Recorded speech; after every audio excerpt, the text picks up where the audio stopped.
A paz do Senhor, meus amados, Deus abençoe a sua vida. Sou o pastor Marcos André e esse aqui é o nosso canal Clube da Teologia, o nosso canal aí de estudos da Palavra de Deus e também com foco aí também para a Escola Bíblica Dominical.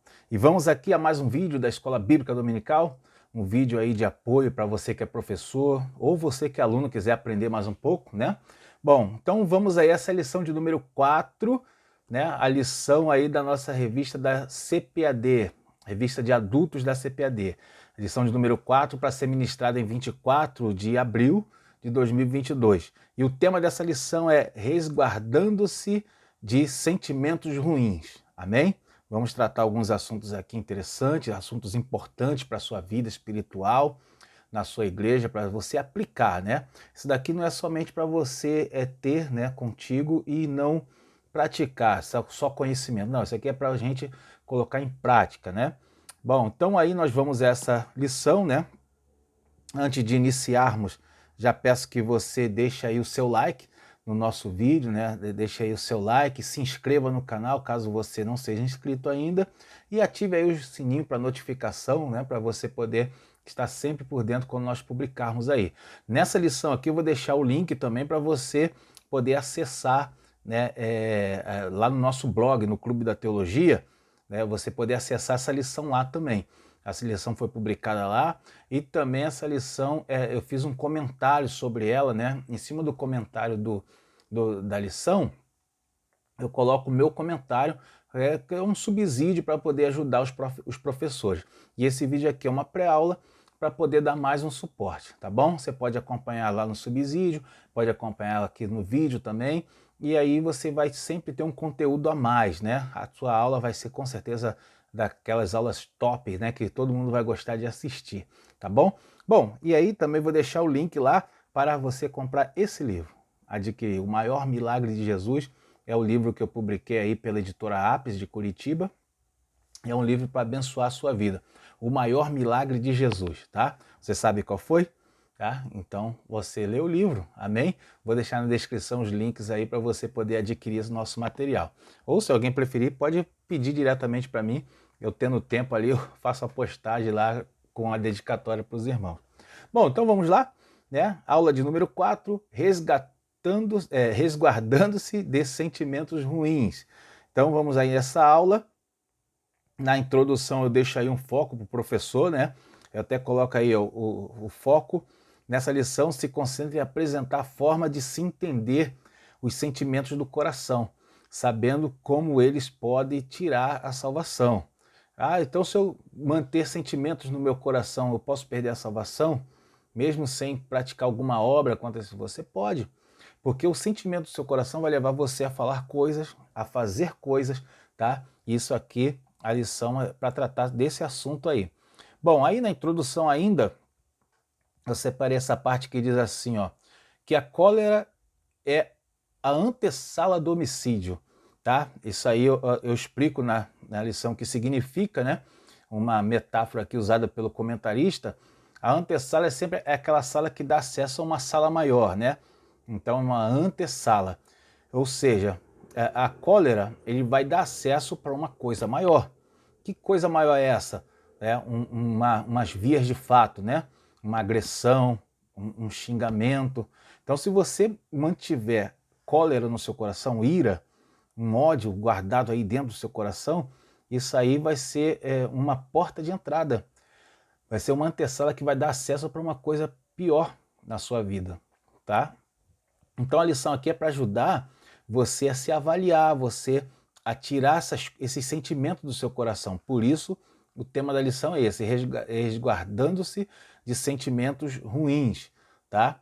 Bom, aí separei também a parte que diz assim, ó, veremos que o nosso Senhor colocou em alta conta o valor da pessoa humana, tá? Isso aqui, sobre isso aí, eu coloquei que Jesus ele traz para nós o entendimento do que estava no coração, né, de Deus ao ser instituída a lei. Ou seja, quando o Senhor Jesus ele coloca para a gente os pontos da lei e ele nos ensina, né, o que ele fala ali, o ensinamento que ele traz, ele traz exatamente aquilo que estava no coração de Deus quando colocou a lei para nós, tá? Então Deus quando fala assim, não matarás, aí Jesus ele vem e fala, porém eu digo, quando esse porém eu digo que ele fala, é a interpretação do que estava no coração de Deus quando ele diz não matar, né? Deus na verdade queria que nós fôssemos benevolentes com o nosso próximo, com os nossos irmãos, né? Com o povo, o seu povo e qualquer pessoa que tivesse ao nosso alcance ali. Nós temos que ser benevolentes com eles, né? Então isso aí era a intenção do coração de Deus e Jesus ele traz para nós essa intenção. Toda a lei, sempre que o Senhor Jesus ele vai nos passar ensinamento da lei, ele traz esses ensinamentos, né? Vamos ver mais aí? No tópico 1, o tema desse tópico é o evangelho não é antinomista. E aí a gente vai saber o que é antinomismo e a lição aqui vai nos falar. Vamos lá, no primeiro subtópico, o que é antinomismo? A pergunta, né? Se você, professor, tem a sua classe aí, já pode chegar, lança essa pergunta na classe, deixa eles aí pensarem, debater um pouquinho, comentarem, e aí você vai e puxa. Isso aí é bom para a classe de jovens, né? A classe de adultos, eles gostam mais de indo direto ao ponto, mas os jovens gostam muito de debater, de comentar, né? E você, professor de jovens, pode chegar de repente, se for ministrada essa lição para jovem, né? Mas ela é uma revista de adultos, então provavelmente não vai ter classe de jovens. Mas se tiver, já sabe aí, né? Bom, então aí é o que é antinomismo e a lição vai falar, né? Eu separei a parte que diz assim, ó. A palavra traz a ideia de que os cristãos não podem obedecer à lei moral do Antigo Testamento, tá? Então, isso aqui é o seguinte, a lei de Moisés, a lei que está no Antigo Testamento, ela tem três aspectos, né? O moral, o aspecto cerimonial e o aspecto judicial, né? Na lição passada falou sobre isso, tá? Então, que também pode ser aspecto cívico, né? Então, esses aspectos, você não vai obedecer, dois pelo menos você não obedece, que é o aspecto cerimonial, você não obedece porque Jesus já cumpriu todo o cerimonial do sacrifício, você não obedece os ritos cerimoniais da lei, tá? O aspecto judicial, a lei ela não serve para nós, porque nós temos nossos códigos judiciais hoje para nós cumprirmos. Então não seguimos aqueles aspectos judiciais da lei, né? A lei de Italião lá, olho por olho, dente por dente, a gente não segue isso. Mas a lei moral, essa a gente segue. Que lei moral é essa? Né? A lei que valoriza a pessoa humana, a lei que nos distingue dos animais, tá? Que valoriza as pessoas como indivíduo. Ela está expressa principalmente no Decálogo, tá? Onde nós devemos respeitar pai e mãe, respeitar o Senhor, amar a Deus sobre todas as coisas, não ter outros deuses diante do Senhor, tá? Não matarás, não darás falso testemunho, tá? Tudo isso aí é um aspecto moral da lei. E esse aspecto moral nós devemos cumprir. O que acontece? O antinomista, aqui é o ponto onde a gente vai. O antinomista é aquele que não cumpre esse aspecto moral, tá bom? O professor já pega aí o que é o antinomismo. Aí a lição fala, né? Então você passa para os alunos. O que é o antinomismo? Ele não cumpre o aspecto moral da lei, né? Ele acha que o antinomista ele acredita que o cristão não precisa cumprir isso aí, tá bom? Aí você explica para os alunos, né, o que é a lei cerimonial, o que é a lei moral, tá bom? Vale a pena, dá uma qualidade aí mais na sua aula, né? Bom, separei também a parte que diz assim, ó, defensores antinomistas dizem que a lei não teve origem em Deus Pai, tá? Então isso daqui é um pouco sério, né? Porque tem um grupo de pessoas que acreditam que a lei do Antigo Testamento, ela foi ali, foi uma mistura de leis, né? Junto ali ao Código de Hammurabi, né? Outros acreditam, tem um outro grupo também que acredita que o Deus que passa a lei para Moisés não é o mesmo Deus que enviou Jesus. Essa aqui é uma outra teoria aí que tem muita gente que vai por meio disso aí, tá? Qual é a base que eles usam para falar isso? É porque o Senhor, no Antigo Testamento, manda Josué ir em Jericó e matar todos aqueles que, desde a mulher até o velho, até as crianças. E aí a gente vai ver, eles acreditam que o Senhor Deus, né, que envia Jesus, é um Deus de misericórdia e, portanto, não seria aquele mesmo Deus lá que mandou Josué invadir Canaã, tá? Então, só que isso aí tudo cai por terra. É o mesmo Senhor, é o mesmo Deus, só que ele tratava um contexto lá no Antigo Testamento, lá em Canaã, e atualmente, né, quando envia Jesus, é um outro contexto. Né? Então a gente vai, muita gente vai fazer esse tipo de concepção e aí vai desvirtuar a cabeça de muitos. Né? Mas aí você que é professor de escola dominical, você está para esclarecer essas coisas, tá bom? Se quiser se aprofundar mais um pouquinho, digita aí, pesquisa aí na internet que você vai ver, tá, esse tipo de pensamento. Bom, vamos continuar aí, né? A lei e o evangelho. A lei e o evangelho. Primeiro, esse subtópico aí, eu separei a parte que diz assim: ouvistes o que foi dito aos antigos. Aponta para uma retrospectiva de um ponto da lei de Moisés. Então, o Senhor Jesus, quando ele vai tratar alguns pontos específicos, ele vai e começa assim, né? Falando, ouviste o que foi dito aos antigos? Por quê? Porque ele vai dar ele vai fazer essa retrospectiva, né, para apontar o que a lei passou, e aí ele vai dar uma interpretação, né? É uma forma de ver um ponto de vista ali, e ele vai falar uma ordenança que serve para nós hoje. E quando a gente analisa o que Jesus falou, a gente vê uma coerência tão firme, tão grande, que exatamente a prática disso é o que nos dá vida, né? A vida espiritual. Vamos ver isso daqui. Separei a parte também que diz assim, ó: nosso Senhor deu ênfase à autoridade da lei e revelou a real intenção de Deus presente nela. Tá? Então, quando o Senhor fala assim, visto o que foi dito pelos antigos, ele dá ênfase à autoridade da lei, tá? Ele fala que aquilo é o correto, né? Ele demonstra dessa forma. Aí ele diz assim, ó, porém eu digo. Então, quer dizer, eu não digo da forma que foi passado para os antigos, mas você vê que a essência do que Jesus fala é exatamente o que foi dito aos antigos. Principalmente o texto que fala assim, ó, não matarás. Na lição a gente vai ver que a essência do que Jesus fala é bem mais aprimorada do que o que foi falado lá no Decálogo. Né? Bom, aqui sobre isso daí eu até escrevi o seguinte, ó. Jesus fez o ser humano ter uma visão de Deus que não tinha antes.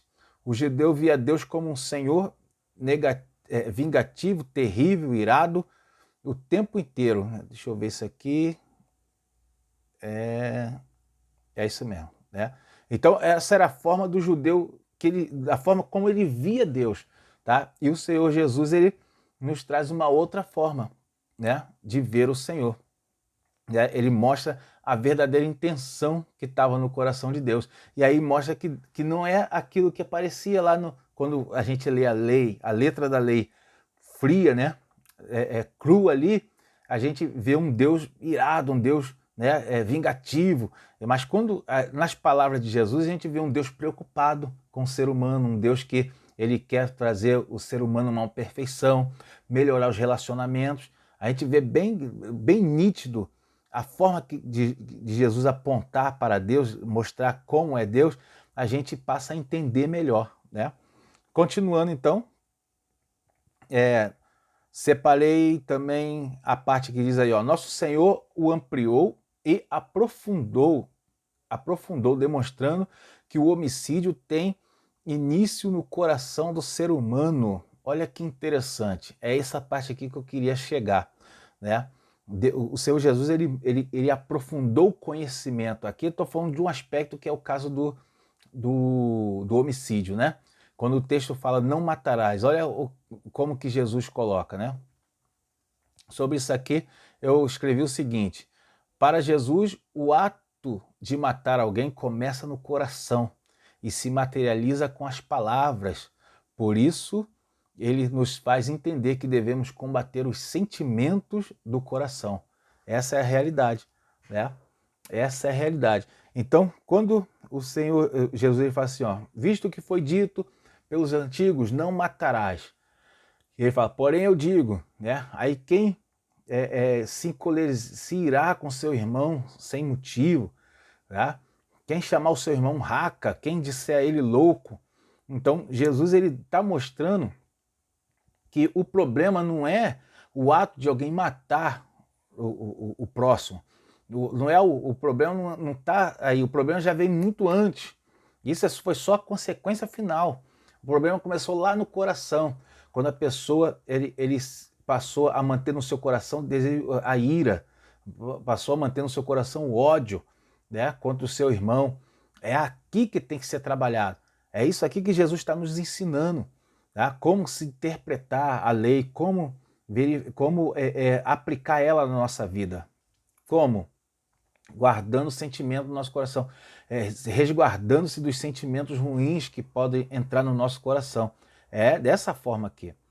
Vamos lá, continuando no subtópico 3, legalismo versus antinomismo. Bom, vamos ver aqui, essa parte, separei a parte que diz assim, ó, o legalismo é uma atitude que se concentra na observância e prática rigorosa das leis, com o elemento determinado para uma comunidade, né?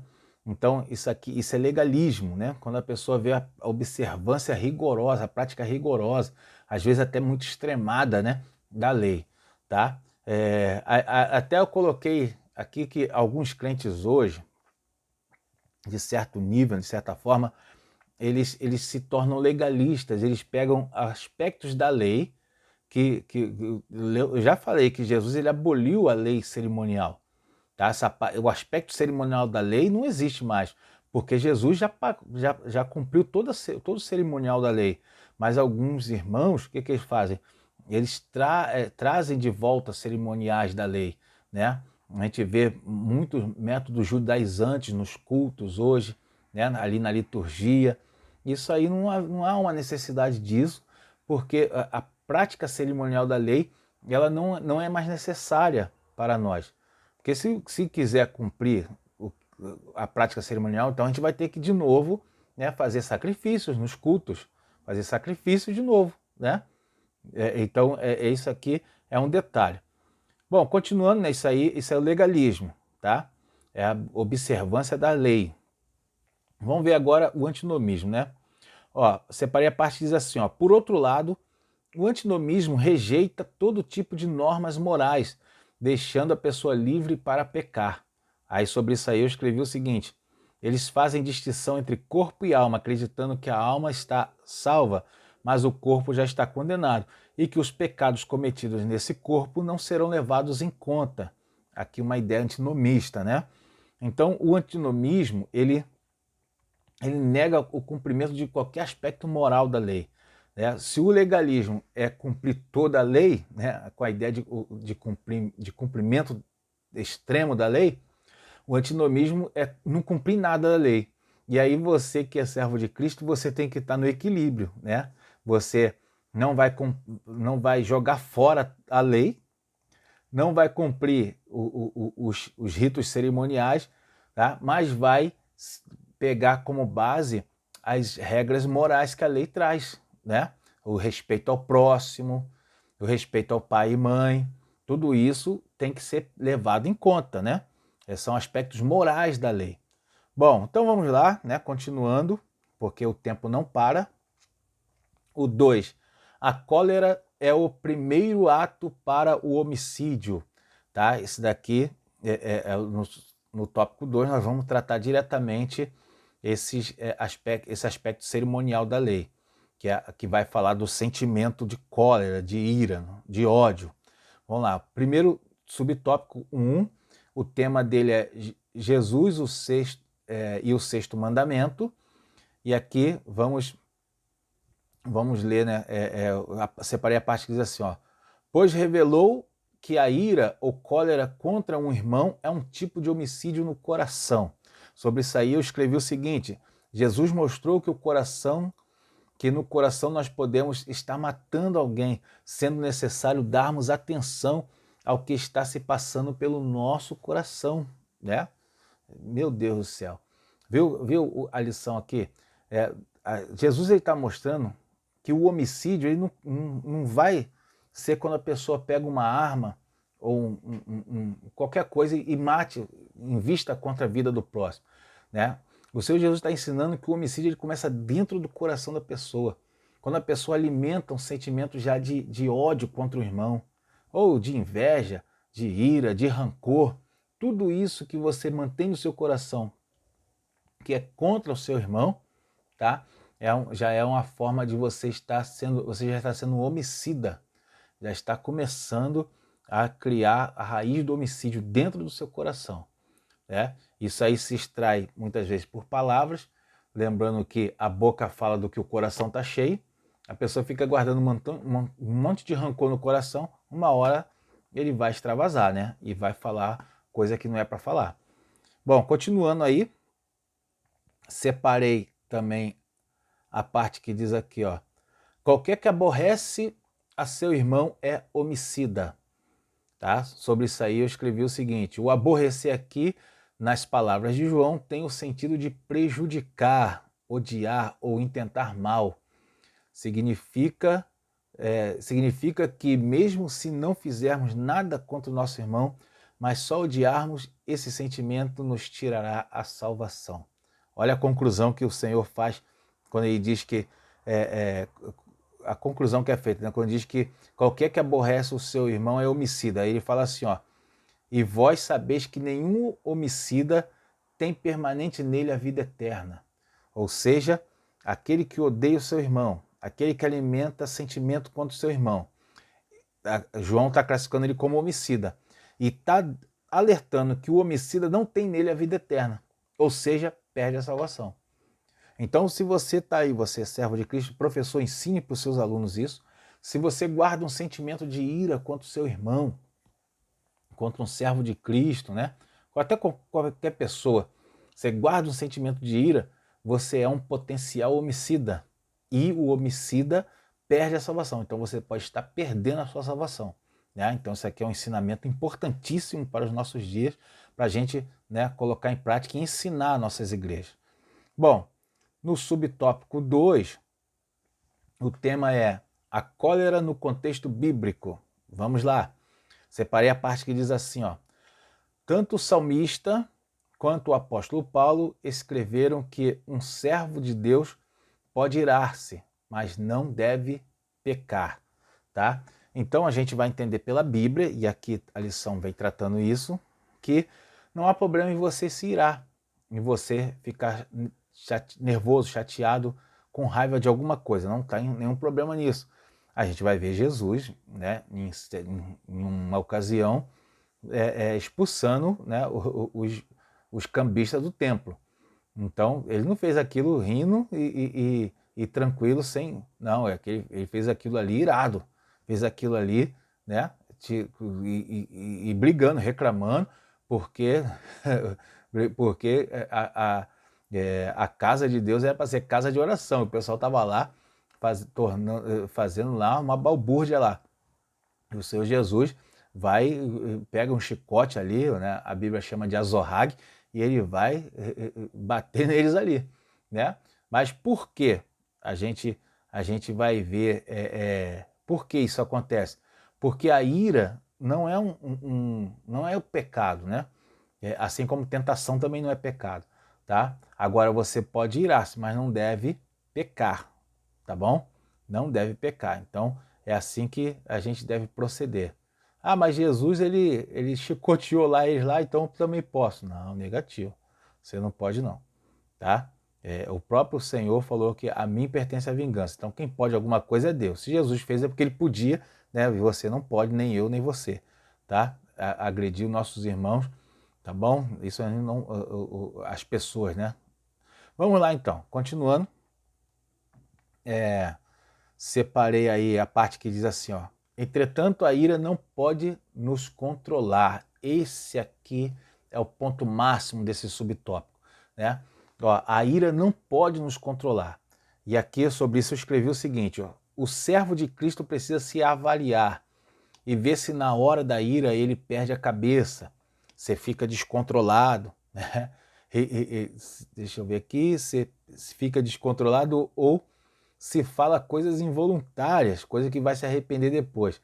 Neste caso, o cristão precisa tomar providências para se libertar do sentimento ruim. Os irmãos, compreendem? Olha só, cada um tem que se avaliar. Vê se você, na hora que você fica irado, né? Se você perde a cabeça, se você começa a perder o controle. Se você for assim, você tem que tomar o devido cuidado, você tem que passar a se cuidar desse sentimento. Então você vai ter que repreender em você a ira, porque você não consegue se controlar. Já pensou se você está dirigindo uma igreja, você está na liderança de um grupo e vem um irmão, uma irmã, sei lá, e vai falar contra a sua pessoa, vai chegar e te ofender? Aí você vai fazer o quê? Você vai partir para dentro? Vai ser escândalo. Então o que você tem que fazer? Você tem que buscar o autocontrole, tá? Isso aqui é um ensinamento importantíssimo dessa lição. Nós temos que nos avaliar, tá bom? E avaliando, se você identifica o erro, você faz o quê? Se conserta. Busca libertação em Cristo para não deixar o sentimento de ódio, de ira, de raiva te controlar. Senão você não é de Deus, né? Você está sendo controlado pelas suas emoções, tá? Então vamos lá, continuando. Separei aí, vamos para o tópico 3, né? Subtópico 3, o valor da pessoa humana.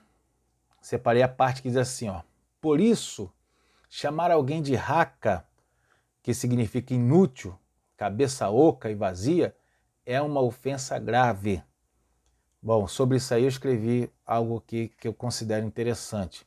Esse tipo de ofensa não era vista como grave entre o povo, nem na época de Cristo e nem na nossa época. Mas foi mencionado por Jesus para mostrar que a mais simples ofensa contra o nosso próximo é considerada grave, tá? Então, por que Jesus menciona isso? Se na época e hoje também não é uma ofensa, não era considerada uma ofensa grave, né? Nem tão grave assim. Porque Jesus menciona? Porque ele está querendo nos mostrar que a mais simples das ofensas, né, contra o nosso próximo é grave, é ruim para nós, é ruim, não é boa, né? Então a gente tem que combatê-la. Você tem que tomar cuidado com as coisas que você pensa, como você rotula os seus irmãos, o que você pensa dos seus irmãos. Eu conheci um varão que ele pregava e ele falava assim, né, coisas pejorativas depois dos irmãos. E ele pregava no culto. E depois ele falava pejorativa, quando não estava no culto, ele falava pejorativamente dos irmãos. Aquilo ali não era uma prática boa, porque no coração dele, ele ofendia. Ele não falava diretamente para a pessoa, né? Mas eu ouvia ele falar, e ele ofendia. Então aquilo ali não era não é bom. Por quê? Porque ele, mesmo que ele não fale diretamente para o irmão, mas ele mantinha no coração dele um sentimento ruim contra o irmão. E o que acontece? O coração se enche daquilo e numa hora a pessoa não consegue controlar. A boca, uma hora dessa, a boca vai falar aquilo do que o coração está cheio e a pessoa vai ofender um irmão em Cristo, né? Por isso eu falo sempre para os ministros, você que gosta de pregar, você que está preparando, se preparando para ser um ministro de Deus, um pregador, você que é professor e gosta de preparar os seus esboços também para ministrar uma pregação. Por isso eu falo para você, seja no púlpito aquilo que você é fora dele. Você quer ser um bom ministro da palavra de Deus? Seja no púlpito aquilo que você é fora do púlpito. Ou seja, né, se controle fora do púlpito para não chegar na hora lá no púlpito você falar uma besteira, uma coisa que não é para dizer, né? É isso aqui, tá bom? Vamos para o próximo tópico, a oferta do altar e a desavença. Isso aqui é importante também. Separei a parte, o primeiro subtópico é a oferta do altar. E aqui separei a parte que diz aqui, ó. Cada um examine a si mesmo, pois um servo do Senhor não pode ofertar no altar com um coração cheio de ira e rancor, tá?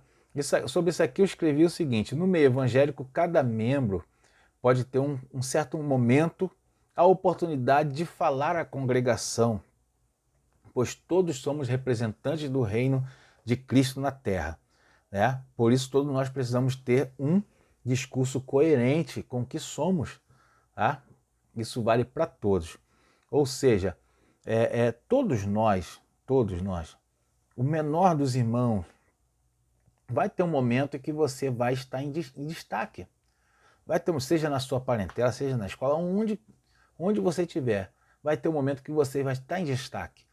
E ali, o que acontece? Se fosse permitido a pessoa servir a Deus, mantendo desavença com o irmão dentro da igreja, se isso fosse autorizado, nosso discurso ia ser incoerente. Porque qualquer hora, um irmão ia falar em público e outra pessoa não ia receber o que ele falou. Tá? Por isso, nós temos que, todos nós, desde o pastor da igreja até o novo convertido, todos temos que reprimir os sentimentos ruins contra o nosso irmão. Tá? Se algum cristão, algum irmão em Cristo não fala com seu irmão, tem que se consertar com ele. Se ele não quiser receber o conserto, se ele não quiser ideia contigo, pelo menos você fez a sua parte e você está livre desse pecado, tá bom? Desse sentimento você está livre, tá?